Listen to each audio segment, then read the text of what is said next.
Hello, I'm Raisa Chantami of the Indonesia channel in Jakarta, and this is your TIC News Break on the hour, every hour. Here's what's happening in Indonesia. The government considers halting the export of unprocessed copper ores to encourage domestic processing of raw materials in the country's industrialization push, following a similar policy on nickel and bauxite.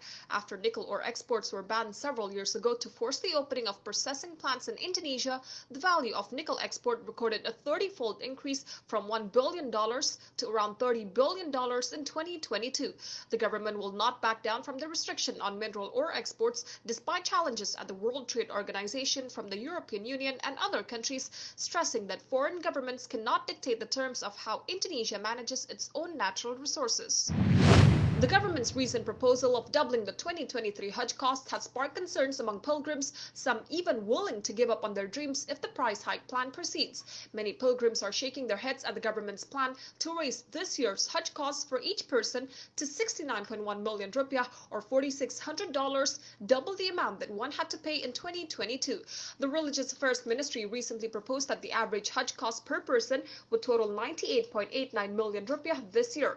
A person would need to pay 69.1 million rupiah out of their own pockets, while the remaining 30% or 29.7 million rupiah would come from the Hajj Fund Management Agency.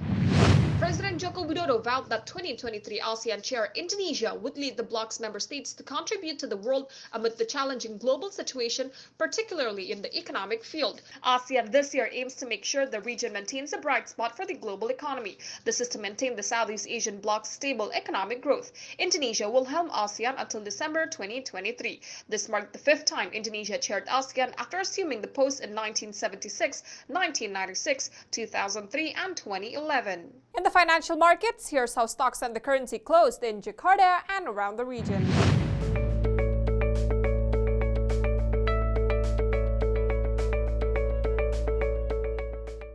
If you're heading to Indonesia or traveling within the country, here's the weather forecast for major destinations.